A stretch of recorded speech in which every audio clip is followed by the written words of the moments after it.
Welcome back guys, मैं हूं वरुण। और गाइस, आपने YouTube पे तो बहुत सारे एक्सपेरिमेंट वीडियोस को देखा होगा, लेकिन जब हाइड्रोलिक प्रेस के नीचे एक नए हथौड़े को रखा जाएगा और एक पुराने हथौड़े को रखा जाएगा तो इन दोनों में से सबसे पहले कौन सा टूटेगा?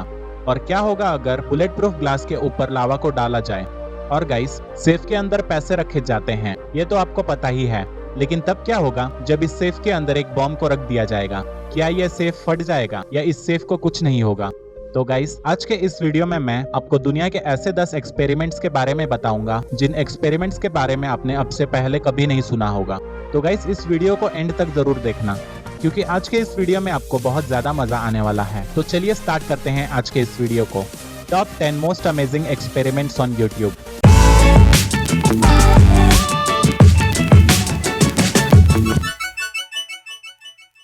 तो नंबर 10 पर है श्रेडिंग मशीन वर्सेस लावा। गाइस, श्रेडिंग मशीन के एक्सपेरिमेंट्स तो आपने हमारे लास्ट वीडियो में देखा ही होगा, जिसमें ये श्रेडिंग मशीन्स इतनी डेंजरस होती हैं कि अगर इसमें कुछ भी डाला जाए तो वो मशीन उसका कचुम्बर बना देगी। लेकिन क्या होगा अगर इस श्रेडिंग मशीन के अंदर गर्म खौलता हुआ लावा को डाला जाएगा? तो गाइस, इस एक्सपेरिमेंट में जब इस मशीन में लावा को डाला गया तो यह लावा इस मशीन के नीचे से टुकड़ों में निकल रहा था, जिसमें इस लावा के इतने टुकड़े हो गए जिसे काउंट भी नहीं किया जा सकता है। नंबर 9 पर है लावा वर्सेस ग्लास। गाइस, आपने कभी ऐसे एक्सपेरिमेंट को देखा है जिस एक्सपेरिमेंट में किसी ग्लास के ऊपर लावा को डाला जाए और अगर किसी कांच के ऊपर लावा को डाला गया तो उस कांच का क्या होगा?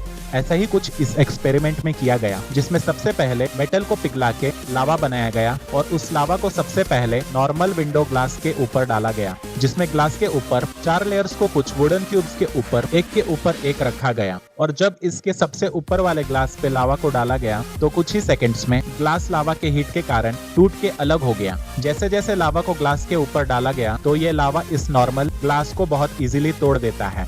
और इसके बाद जब उसी लावा को फायर रेसिस्टेंट ग्लास के ऊपर डाला जाता है तो लावा डालने के कुछ सेकंड्स तक तो ग्लास के ऊपर कुछ भी नहीं होता है, ना तो ग्लास टूटता है और यहाँ तक कि इस पर कोई क्रैक्स भी नहीं आते हैं। लेकिन कुछ ही देर बाद ये ग्लास लावा के हीट से मेल्ट होने लगता है, लेकिन मेल्ट होने के बाद भी इस ग्लास में एक क्रैक तक नहीं आया। पर जैसे ही ये ग्लास ओवरहीट हो जाता है वैसे ही इसकी ऊपर वाली लेयर पूरी चटक जाती है, लेकिन उस फायर रेसिस्टेंट ग्लास के ऊपर कोई भी छेद नहीं होता है। इस एक्सपेरिमेंट के बाद आप इस बात का अंदाजा तो लगा ही सकते हैं कि फायर रेसिस्टेंट ग्लास कैसे भी हाई टेम्परेचर को सहन कर सकता है। और जब इस लावा को विंडो ग्लास के ऊपर डाला गया तो कुछ सेकंड्स तक इस ग्लास पे कुछ भी नहीं हुआ, जिसे देखने पर लग रहा था कि शायद हो सकता है कि कार विंडो का ग्लास इस लावा के हीट को सहन कर जाएगी। पर कुछ ही सेकंड्स के बाद इस ग्लास के भी चिथड़े उड़ जाते हैं। तो गाइस, अगर इस लावा को किसी बुलेट प्रूफ ग्लास के ऊपर डाला जाए तो क्या होगा? तो चलिए इस लावा को बुलेट प्रूफ ग्लास के ऊपर भी डाल के देखते हैं। तो गाइस, जैसे ही इस लावा को बुलेट प्रूफ ग्लास के ऊपर डाला गया तो बहुत टाइम तक तो इस ग्लास पर कुछ नहीं हुआ, पर थोड़ी ही देर के बाद ग्लास में क्रैक्स आने लगे। लेकिन इस ग्लास के टुकड़े नहीं हुए, बस कुछ क्रैक्स ही आए। बाद में ये लावा के ठंडा होने के बाद जब इस बुलेट प्रूफ ग्लास के ऊपर से लावा को हटाया गया तो ये नीचे से पूरा जल चुका था, लेकिन ये ग्लास नीचे से टूटा नहीं। तो गाइस, ये बुलेट प्रूफ ग्लास इतना ज्यादा स्ट्रॉन्ग होता है कि अगर आप इसके ऊपर कुछ भी मारेंगे तो भी इस ग्लास को ज्यादा कुछ नहीं होगा, बस कुछ क्रैक्स ही आएंगे। नंबर 8 पर है स्लिंकी स्प्रिंग। गाइस, इस स्प्रिंग से आप अपने बचपन में जरूर खेल चुके होंगे, लेकिन इस स्प्रिंग की सबसे इंटरेस्टिंग बात यही होती है कि अगर आप इस स्प्रिंग को ऊपर से छोड़ देते हैं तो ये स्प्रिंग डायरेक्ट नीचे नहीं आएगी, बल्कि पहले इस स्प्रिंग का ऊपर का पार्ट नीचे आता है, उसके बाद ये स्प्रिंग नीचे गिरता है। लेकिन उससे पहले स्प्रिंग का लोअर पोर्शन एकदम स्टेबल रहता है, बस वह उसी जगह पर रोटेट करता रहता है।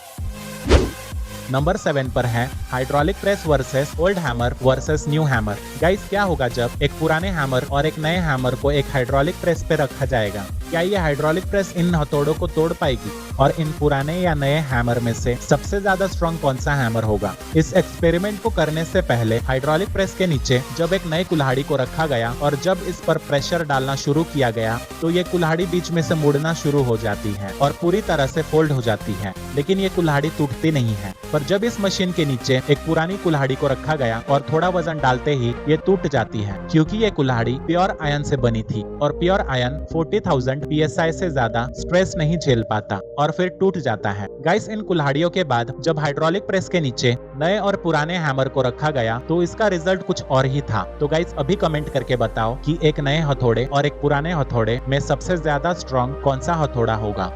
तो गाइस इस एक्सपेरिमेंट को करने के लिए सबसे पहले एक नए हैमर को हाइड्रोलिक प्रेस के नीचे रखा गया और फिर हाइड्रोलिक प्रेस से इस हैमर पर वजन डाला गया और इस पर थोड़ा ही वजन डालने के बाद यह हैमर बीच में से टूटने लगता है। लेकिन इसके बाद जब पुराने हथौड़े को हाइड्रोलिक प्रेस के नीचे रखा गया और इस पर कई टन का वजन डालने के बाद भी यह हथौड़े का कुछ भी नहीं बिगड़ता है। नंबर 6 पर है elephant toothpaste. Guys elephant toothpaste एक ऐसा एक्सपेरिमेंट होता है जिसमें कुछ अलग अलग केमिकल्स का रिएक्शन करके बहुत सारी फोम निकाली जाती है। ऐसे ही गाइस यहाँ पर कुछ लोगों ने मिलकर इतने बड़े एलिफेंट टूथपेस्ट को बनाया कि ये एलिफेंट टूथपेस्ट ट्रंक से निकलने के बाद बहुत ऊंचाई तक गया, जैसे कि आप इस वीडियो में देख ही सकते हैं। नंबर 5 पर है throwing boiling water versus cold place. Guys क्या होगा अगर किसी खौलते हुए पानी को किसी ठंडी से ठंडी जगह पर जहां पर -50 डिग्री टेम्परेचर हो वहां फेंका जाएगा। तो इस एक्सपेरिमेंट में अगर आप खौलते हुए पानी को जब किसी ठंडी जगह पर फेंकते हैं जहां का टेम्परेचर -डिग्री में होता है तो वो खौलता हुआ पानी इस तरह धूल के जैसा लगने लगेगा। नंबर 4 पर है sugar versus sulphuric acid. Guys इस एक्सपेरिमेंट को करने के लिए सबसे पहले शुगर और सल्फ्यूरिक एसिड को लिया गया। तो जैसे जैसे शुगर सल्फ्यूरिक एसिड के साथ मिक्स होती है तो शुगर और सल्फ्यूरिक एसिड का रिएक्शन शुरू हो जाता है और कुछ ही देर बाद इसमें से फोम निकलने लगती है। गाइस निकलते हुए फोम को देखकर आपको क्या याद आया ये मुझे नीचे कमेंट में जाकर जरूर बताना। नंबर 3 पर है shredding machine versus piece of train track. Guys shredding machine इतनी खतरनाक होती है कि अगर आप इसमें लोहा भी डाल दें तो ये उसके टुकड़े कर देगी। लेकिन तब क्या होगा जब इस श्रेडिंग मशीन में एक ट्रेन ट्रैक के टुकड़े को डाला जाएगा। तो गाइस सबसे पहले इस श्रेडिंग मशीन में बड़े से इस बर्फ के टुकड़े को डाला गया तो ये बर्फ का टुकड़ा बहुत देर तक श्रेडिंग मशीन में पड़े रहने के बाद भी नहीं टूट पाता है, क्योंकि बर्फ को जैसे ही श्रेडिंग मशीन में डाला गया तो बर्फ ने पिघलना शुरू कर दिया और पिघलते हुए बर्फ के टुकड़े को श्रेडिंग मशीन नहीं तोड़ पाई। पर जैसे जैसे ये बर्फ श्रेडिंग मशीन की वजह से पिघलती जाती है वैसे ही बर्फ का टुकड़ा छोटा होता जाता है। वैसे ही गाइस जब इस श्रेडिंग मशीन के अंदर इस पिकैक्स को डाला गया, लेकिन ये पिकैक्स का आयन भी कम स्ट्रॉन्ग नहीं था, इसने भी श्रेडिंग मशीन के कटर को काफी डैमेज कर दिया। अब गाइस जब श्रेडिंग मशीन में इस ट्रेन ट्रैक के टुकड़े को डाला गया तो गाइस आप लोगों को पता ही होगा कि ट्रेन ट्रैक कितना ज्यादा स्ट्रॉन्ग होता है। इस लोहे को तोड़ने की चाहे कितनी भी कोशिश की जाए इसे कोई भी नहीं तोड़ पाएगा। पर जब इस ट्रेन ट्रैक के टुकड़े को इस श्रेडिंग मशीन में डाला गया तो इसको श्रेडिंग मशीन में डालते ही ये थोड़ा डैमेज होने लगा, लेकिन ये श्रेडिंग मशीन इस ट्रेन ट्रैक के टुकड़े का ज्यादा कुछ नहीं बिगाड़ पाई। पर कुछ जगह पर इस ट्रेन ट्रैक के टुकड़े को श्रेडिंग मशीन ने अच्छा खासा डैमेज दे दिया था। नंबर 2 पर है safe versus bomb. Guys safe के अंदर पैसे रखे जाते हैं, ये तो आपको पता ही है, और ये जगह पैसे रखने के लिए सबसे सेफ भी होती है। लेकिन तब क्या होगा जब इस सेफ के अंदर एक बॉम्ब को लगा दिया जाएगा? क्या ये सेफ फट जाएगा या इस सेफ का कुछ नहीं होगा? चलिए इस एक्सपेरिमेंट को करके देखते हैं। सबसे पहले इस सेफ के अंदर एक ग्रेनेड बॉम्ब को लगा दिया गया और उसके ट्रिगर को एक पतली सी रस्सी के थ्रू बांध दिया गया और इस बॉम्ब के ट्रिगर को पुल करने के बाद तो इस सेफ के चिथड़े उड़ जाते हैं और इस सेफ का हर पार्ट अलग अलग हो जाता है। तो गाइस फाइनली नंबर 1 पर जो एक्सपेरिमेंट है लावा वर्सेस कोकोनट। गाइस क्या होगा अगर लावा को एक नारियल के अंदर डाला जाएगा? क्या ये लावा इस पूरे नारियल को जला देगा? चलिए इस एक्सपेरिमेंट को करके देखते हैं। तो सबसे पहले इस नारियल के अंदर एक छेद किया जाता है जिससे लावा को नारियल के अंदर डाला जा सके, और फिर जब वो खौलते हुए लावा को नारियल के अंदर डाला जाता है तो कुछ सेकंड्स तक नारियल के अंदर लावा का कोई भी असर नहीं होता है। पर और कुछ सेकंड्स के बाद नारियल के अंदर का लावा खौलने लगता है और देखिए पूरा नारियल किस तरह हिल रहा है, और थोड़ी ही देर के बाद नारियल में आग लग जाती है और फिर उसके बुझने के बाद नारियल के अंदर का क्या हाल हुआ ये देखने के लिए सबसे पहले नारियल के अंदर का लावा को ठंडा किया गया और फिर नारियल को तोड़ने के बाद उसे जब अंदर से देखा जाता है तो यह नारियल अंदर से पूरी तरह से जल चुका था, लेकिन लावा नारियल की तरह ठोस हो जाता है। वैसे गाइस आपको इन टॉप 10 एक्सपेरिमेंट्स में से सबसे बेस्ट एक्सपेरिमेंट कौन सा लगा मुझे नीचे कमेंट करके जरूर बताना। तो गाइस आज के लिए इस वीडियो में बस इतना ही। वीडियो अगर अच्छी लगी तो चैनल को सब्सक्राइब, वीडियो को लाइक एंड शेयर करें। मिलते हैं नेक्स्ट वीडियो में। Thank you for watching.